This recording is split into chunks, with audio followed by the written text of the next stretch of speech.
षष्ठ श्रेणीर भाई भौणी मानू विज्ञान कालांश स्वागत।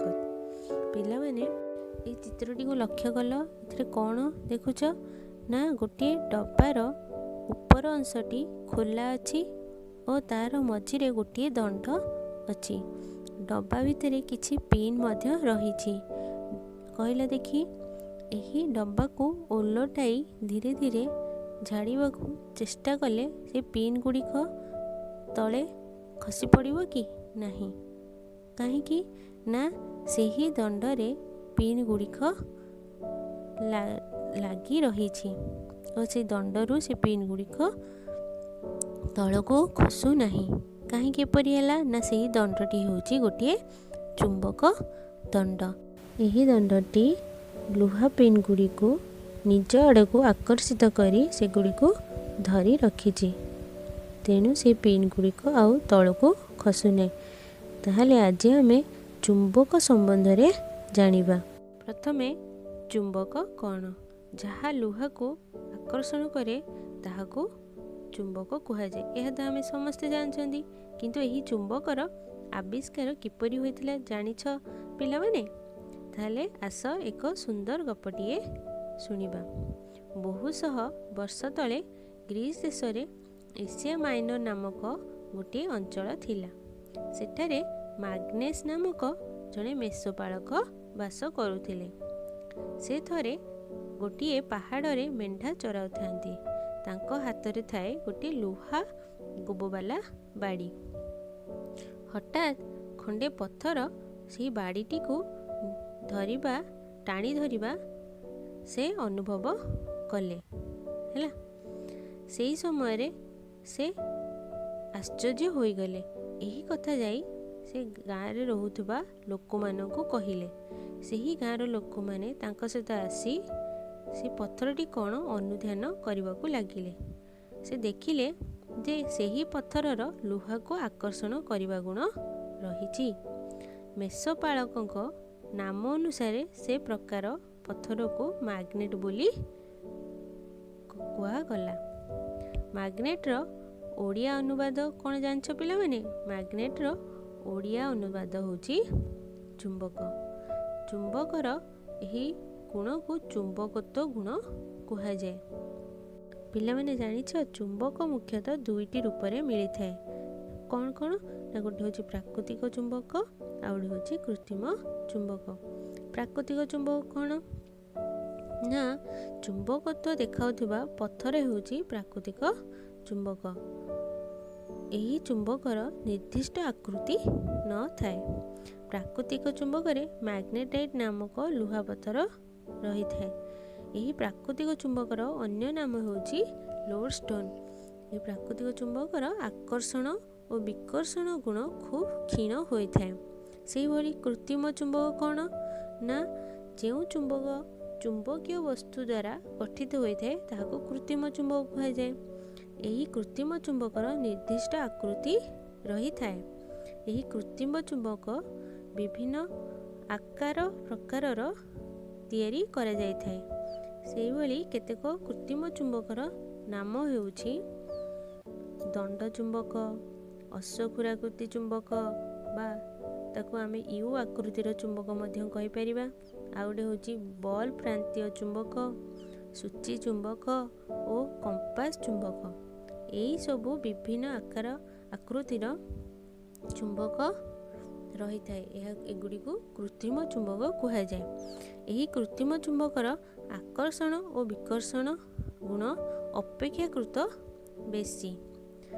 यही चुंबकर चुंबकत्व गुण अनुजाई से भली वस्तु गुड़ी को मध्य दुई भाग रे विभक्त करा जायछि। कौन कौन ना गोटे होछि चुंबकीय वस्तु आउ गोटे अचुंबकीय वस्तु। चुंबकीय वस्तु कौन ना जो वस्तु गुड़ी को चुंबक निज आड़ को आकर्षण करे ताहाको चुंबकीय वस्तु कहा जाए। जेपरी केतेक धातव वस्तु रही थांती जेपरी लुहा, कोबाल्ट, निकेल और इस्पात आदि होची चुंबकीय वस्तु। से भली अचुंबकीय वस्तु कौन ना जो वस्तु गुड़िक चुंबक आड़ को आकर्षित होई न थाए ताहाको अचुंबकीय वस्तु କୁହାଯାଏ। ଉଦାହରଣ ସ୍ୱରୂପ କେତେକ ଅଧାତବ ବସ୍ତୁ ଯେପରି କାଗଜ, ତୁଳା, ପ୍ଲାଷ୍ଟିକ, ସୂତା, କାଠ ଆଦି ସବୁ ହେଉଛି ଅଚୁମ୍ବକୀୟ ବସ୍ତୁ। ସେହିଭଳି କେତେକ ଧାତବ ବସ୍ତୁ ମଧ୍ୟ ରହିଥାଏ, ସେଗୁଡ଼ିକୁ ମଧ୍ୟ ଚୁମ୍ବକ ନିଜ ଆଡ଼କୁ ଆକର୍ଷିତ କରେ ନାହିଁ। ସେଗୁଡ଼ିକ କ'ଣ କ'ଣ ନା ଯେପରି ଆଲୁମିନିୟମ, ସୀସା, ତମ୍ବା ଆଦି ଧାତବ ହେଲେ ମଧ୍ୟ ଏଗୁଡ଼ିକୁ ଚୁମ୍ବକ ନିଜ ଆଡ଼କୁ ଆକର୍ଷିତ କରେ ନାହିଁ, ସେଥିପାଇଁ ଏଗୁଡ଼ିକୁ ଅଚୁମ୍ବକୀୟ ବସ୍ତୁ କୁହାଯାଏ।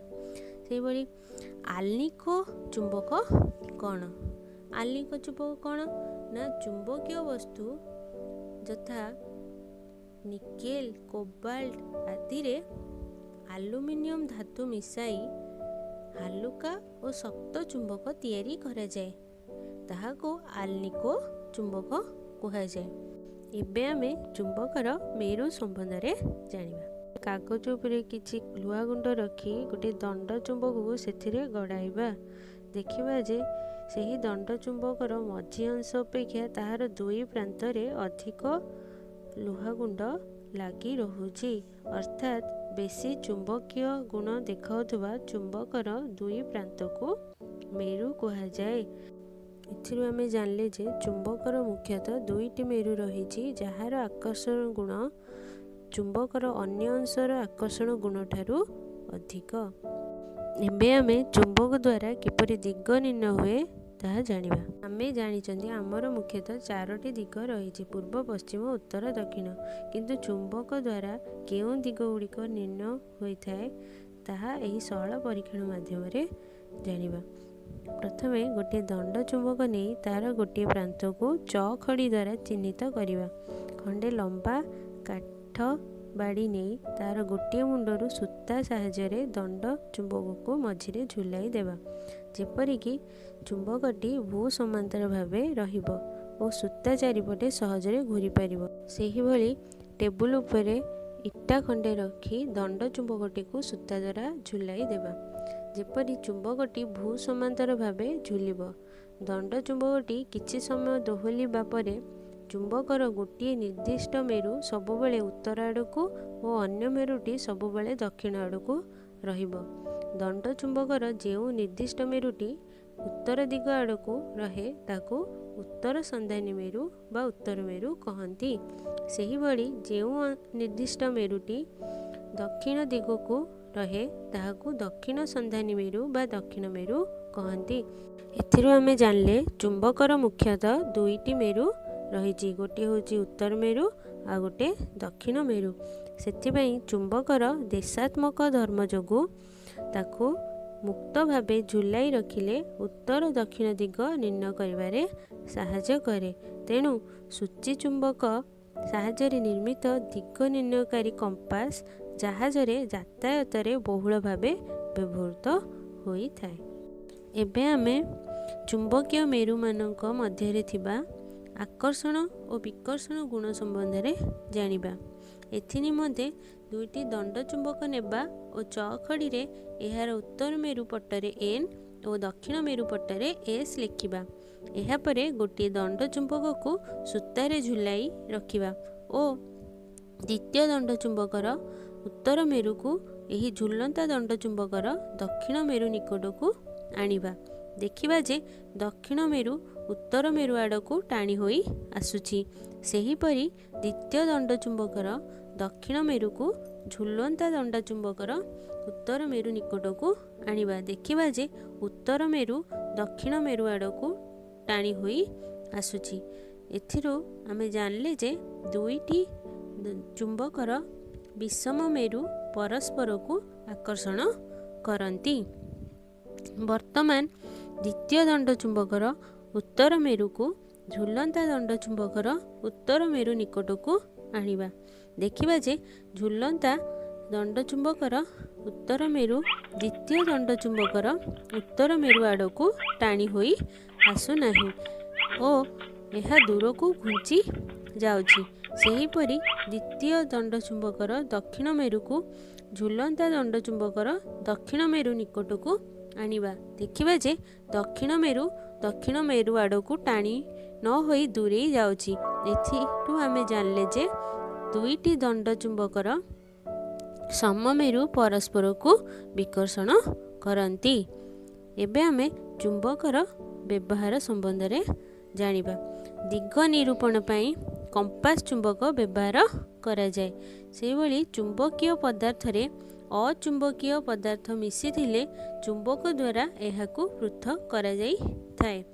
ଛୋଟ ପିନ୍ ବା ଛୁଞ୍ଚି ତଳେ ପଡ଼ିଯାଇଥିଲେ ସେହି ଛୁଞ୍ଚି ପିନ୍କୁ ଖୋଜିବା ପାଇଁ ଚୁମ୍ବକକୁ ବ୍ୟବହାର କରାଯାଏ ଓ ତାହା ଅତି ସହଜରେ ଖୋଜି ହୋଇଥାଏ। କେତେକ ଆଲମିରା ଓ ଫ୍ରିଜର ଦ୍ୱାର ବନ୍ଦ କରିବା ପାଇଁ ଚୁମ୍ବକର ବ୍ୟବହାର କରାଯାଏ। ସେହିଭଳି କେତେକ ବ୍ୟାଗର ଚୁମ୍ବକୀୟ ବୋତାମ ଥାଏ। ସେହି ବ୍ୟାଗର ବୋତାମ ଦ୍ୱାରା ବ୍ୟାଗଟିକୁ ବନ୍ଦ କରିବା ପାଇଁ ଚୁମ୍ବକର ବ୍ୟବହାର କରାଯାଏ। ଚୁମ୍ବକ ଦ୍ୱାରା କେତେକ ପ୍ରକାର ମଜାଦାର କଣ୍ଢେଇ ଓ ଖେଳନା ପ୍ରସ୍ତୁତ କରାଯାଇଥାଏ। ବିଦ୍ୟୁତ ମୋଟର, ଜେନେରେଟର, ଭାରୀ ଲୁହା ଜାତୀୟ ବସ୍ତୁକୁ ଉଠାଇବା ପାଇଁ କ୍ରେନ୍ ପ୍ରଭୃତି ଯନ୍ତ୍ରପାତିରେ ଚୁମ୍ବକ ବ୍ୟବହାର କରାଯାଇଥାଏ। କେତେକ ଯନ୍ତ୍ର ଭିତରେ ଥିବା ଛୋଟ ସ୍କ୍ରୁକୁ ଚୁମ୍ବକୀୟ ସ୍କ୍ରୁ ଡ୍ରାଇଭର ବ୍ୟବହାର କରି ଖୋଲାଯାଏ ବା ଲଗାଯାଏ। ଏବେ ତ ଆମେ ଚୁମ୍ବକର ବ୍ୟବହାର ବିଷୟରେ ଜାଣିଲେ। ଏହାପରେ ଚୁମ୍ବକ ପ୍ରତି କ'ଣ ସତର୍କତା ଅବଲମ୍ବନ କରିବା। ଘରେ ଯଦି ଚୁମ୍ବକ ଥାଏ ତେବେ ସେହି ଚୁମ୍ବକକୁ ଟେଲିଭିଜନ, କମ୍ପ୍ୟୁଟର, କ୍ୟାସେଟ୍, ସିଡ଼ି ପ୍ରଭୃତି ନିକଟକୁ ଆଣିବା ନାହିଁ, ନଚେତ୍ ସେଗୁଡ଼ିକ କ୍ଷତିଗ୍ରସ୍ତ ହେବାର ସମ୍ଭାବନା ରହିଥାଏ। ତ ଆଶା କରୁଛି ତୁମେମାନେ ଏହି ବିଷୟଟିକୁ ଭଲ ଭାବରେ ବୁଝିସାରିଥିବ। ତୁମମାନଙ୍କ ପାଇଁ କିଛି ପ୍ରଶ୍ନ ରହିଛି, ସେଗୁଡ଼ିକର ଉତ୍ତର ଦେବାକୁ ଚେଷ୍ଟା କରିବ। ଓ ଏକ ପ୍ରକଳ୍ପ କାର୍ଯ୍ୟ ମଧ୍ୟ ରହିଛି, ତାହା ହେଲା ବିଭିନ୍ନ ଆକୃତିର କୃତ୍ରିମ ଚୁମ୍ବକର ଚିତ୍ର ଅଙ୍କନ କରି ସେଗୁଡ଼ିକର ନାମ ଲେଖିବ ଓ ବିଷୟଟିକୁ ଭଲ ଭାବରେ ପଢ଼ିବ, ବୁଝିବ, ମନେ ରଖିବ। ରହୁଛି।